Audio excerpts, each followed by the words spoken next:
नमस्कार विद्यार्थी मित्रांनो. आज आपण एस इयत्ता 6वी गणितमधील विभाज्यता हा चॅप्टर पाहणार आहोत. यामध्ये आपल्याला काही कसोट्या पाठ कराव्या लागतात. त्या कसोट्या आपण इथे पहिले वाचून घेऊया. 2ची कसोटी, ज्या संख्येच्या एकक स्थानी 0, 2, 4, 6 किंवा 8 यापैकी अंक असतो त्या संख्येला 2ने निःशेष भाग जातो. 5ची कसोटी, ज्या संख्येच्या एकक स्थानी 0 किंवा 5 यापैकी अंक असतो त्या संख्येला 5ने निःशेष भाग जातो. 10ची कसोटी, ज्या संख्येच्या एकक स्थानी 0 हा अंक असतो त्या संख्येला 10ने निःशेष भाग जातो. 3ची कसोटी, दिलेल्या संख्येतील अंकाच्या बेरजेला 3ने भाग जात असेल तर त्या संख्येला 3ने भाग जातो. 4ची कसोटी इथे चुकीची दिलेली आहे, ही कसोटी पाठ करू नये, ही चुकीची आहे. 4ची कसोटी असते, दिलेल्या संख्येतील दशक व एकक स्थानाच्या अंकांपासून तयार होणाऱ्या संख्येला 4ने भाग जात असेल तर त्या संख्येला 4ने भाग जातो. 9ची कसोटी, जर कोणत्याही संख्येतील अंकाच्या बेरजेला 9ने निःशेष भाग जात असेल तर त्या संख्येला 9ने निःशेष भाग जातो. प्रश्न पहिला, खालीलपैकी कोणत्या संख्येला 2ने निःशेष भाग जातो? तर 2ची कसोटी आहे, दिलेल्या संख्येमध्ये एकक स्थानी 0, 2, 4, 6 किंवा 8 यापैकी एखादा अंक असेल तर त्या संख्येला 2ने निःशेष भाग जातो. मग इथे एकक स्थानी 4 आहे, इथे एकक स्थानी 5 आहे, इथे एकक स्थानी 9 आहे आणि इथे एकक स्थानी 1 आहे. मग 0, 2, 4, 6 किंवा 8 यापैकी एखादा अंक कुठे भेटतो? तर इथे भेटतो, पहिल्या संख्येच्या एकक स्थानी, म्हणून 1 हे आपले उत्तर. पुढचा प्रश्न, प्रश्न दुसरा, खालीलपैकी कोणत्या संख्यांना 2, 5 आणि 10ने निःशेष भाग जातो? आता पहिले 2ने कशाला भाग जातो बघूया. तर 2ची कसोटी, ज्या संख्येतील एकक स्थानी 0, 2, 4, 6 किंवा 8 यापैकी एखादा अंक असतो त्या संख्येला 2ने निःशेष भाग जातो. इथे 4 आहे म्हणजे 2ने भाग जातो. इथे 5 आहे म्हणजे 2ने भाग जात नाही, म्हणजे पर्याय क्रमांक 2 चुकीचा आहे. इथे 0 आहे म्हणजे 2ने भाग जातो आणि 6 आहे म्हणजे 2ने भाग जातो. पर्याय क्रमांक 2 येणार नाही, बाकीचे पाहूयात. 5ची कसोटी आहे, ज्या संख्येच्या एकक स्थानी 5 किंवा 0 यापैकी एखादा अंक असतो त्या संख्येला 5ने निःशेष भाग जातो. आता इथे 0 पण नाही, 5 पण नाही, म्हणजे याला भाग जाणार नाही, म्हणजे पर्याय क्रमांक 1 पण कट झाला. इथे 0 आहे म्हणजे 5ने भाग जाऊ शकतो आणि इथे 0 पण नाही आणि 5 पण नाही एकक स्थानी, फक्त एकक स्थान बघायचं आहे, म्हणजे या संख्येला सुद्धा 5ने भाग जात नाही. याला जात नाही, याला 2ने जात नाही, याला 5ने जात नाही, म्हणजे पर्याय क्रमांक 3 आपले उत्तर आहे. आणि या संख्येला 10ने पण भाग जातो, कारण 10ची कसोटी आहे, ज्या संख्येच्या एकक स्थानी 0 हा अंक असतो त्याला 10ने निःशेष भाग जातो. म्हणजे 710ला 2ने पण निःशेष भाग जातो, 5नेही निःशेष भाग जातो आणि 10नेही निःशेष भाग जातो. प्रश्न क्रमांक 3, पुढीलपैकी कोणत्या संख्येने 837 या संख्येला निःशेष भाग जातो?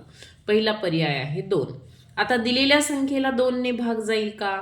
तर ज्या संख्येच्या एकक स्थानी 0, 2, 4, 6 किंवा 8 यापैकी एखादा अंक असतो त्याला 2ने निःशेष भाग जातो. इथे आहे का त्यापैकी अंक? तर नाही, म्हणजे 2ने भाग जाणार नाही. 5ची कसोटी, ज्या संख्येच्या एकक स्थानी 0 किंवा 5 हे अंक असतात त्याला 5ने निःशेष भाग जातो. आहे का इथे 0 पण नाही, 5 पण नाही, म्हणजे 5ने पण भाग जात नाही. 4ची कसोटी असते, हे दिलेल्या संख्येच्या दशक स्थानचा अंक आणि एकक स्थानचा अंक यांच्यापासून बनणारी संख्या घ्या. मग आता यांच्यापासून संख्या कोणती बनते इथे? तर 837 अशी संख्या दिलेली, तर त्याच्यामध्ये दशक स्थानी आहे 3 आणि एकक स्थानी आहे 7, दोन्ही मिळून संख्या झाली 37. आता 37ला 4ने भाग जातो का? 4 एके 4, 4 दुने 8, 4 त्रिक 12, 4 चौक 16, 4 पंचे 20, 4 सक 24, 4 सते 28, 4 आठे 32, 4 नवे 36. जात नाही भाग. याचा अर्थ या संख्येला पण 4 ने भाग जाणार नाही. म्हणजे हे पण पर्याय कट झाला. आता पर्याय क्रमांक 4 उत्तर असणार आहे आपले, कारण तीनही पर्याय नाहीत म्हणजे हेच उत्तर आहे. पण करून बघूया. संख्या दिलेली आहे 9. मग 831ला 9 ने भाग जातो का? आता 837ला 31 नाही 37. आता 9ची कसोटी काय? दिलेल्या संख्येतील अंकांची बेरीज करा. 8 अधिक 3 अधिक 7. या बेरजेला 9 ने भाग जातो का बघा. किती येईल बेरीज? 8 आणि 3 11, 11 आणि 7 18. आता 9 ने या 18ला भाग जातो का? तर हो. 9 एके 9, 9 दुने 18 म्हणजे निशेष भाग जातो. मग जर का या संख्येतील अंकांच्या बेरजेला 9 ने भाग जात असेल तर या संख्येला सुद्धा 9 ने निशेष भाग जात असतो.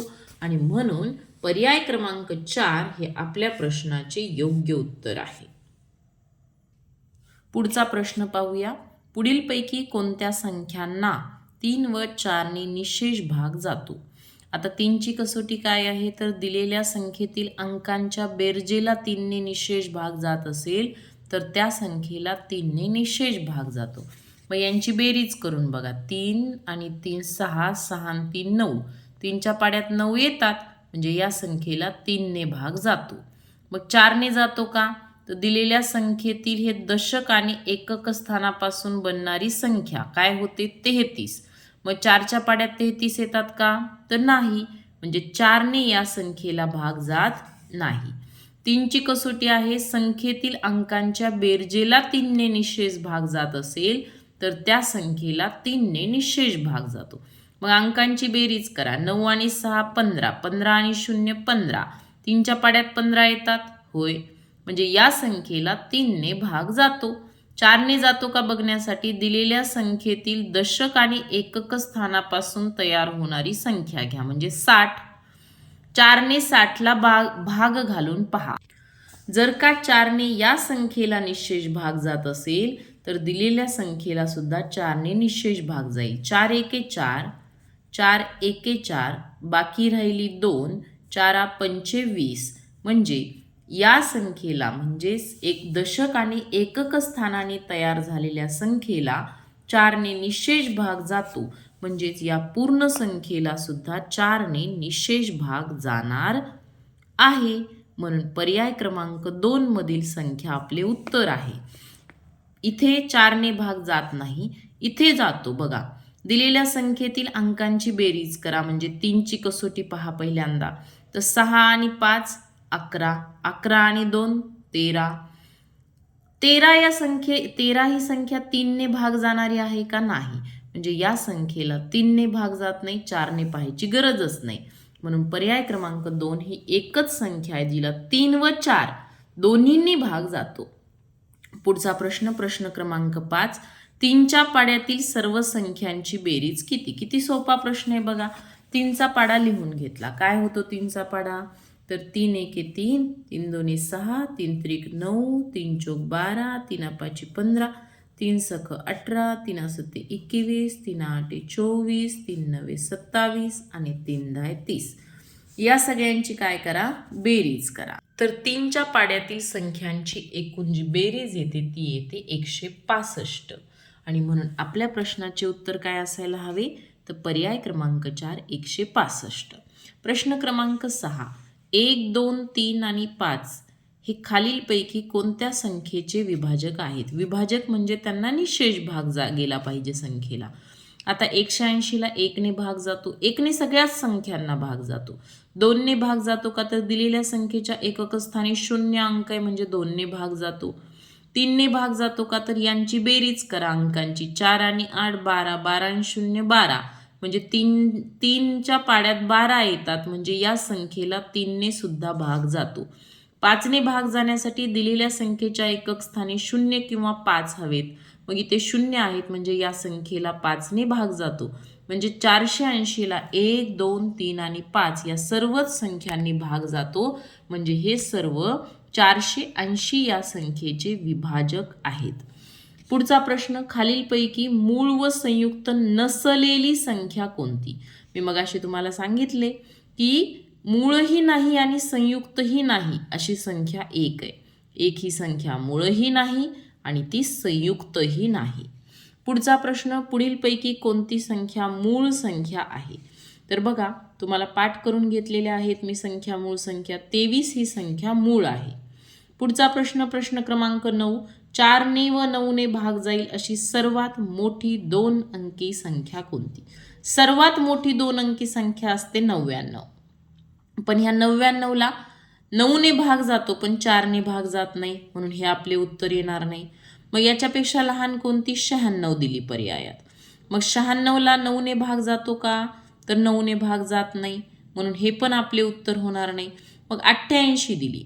आता 88ला 9ने भाग जातो का? तर 9 9 81 जात नाही.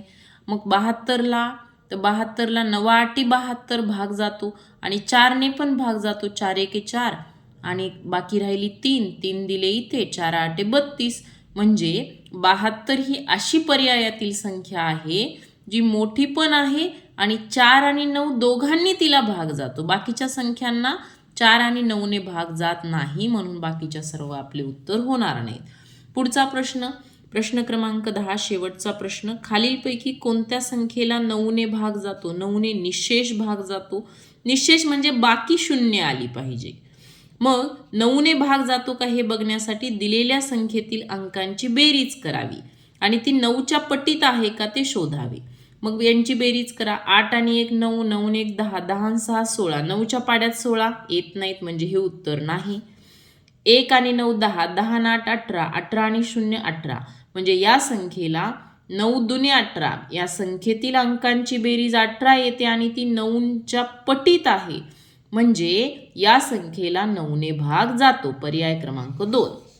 पुढे 9 आणि 3 11, 11 आणि 3 12 13 14, 14 आणि 6 तर 20. आता 9च्या पाड्यात 20 येत नाहीत, म्हणजे या संख्येला 9ने भाग जात नाही.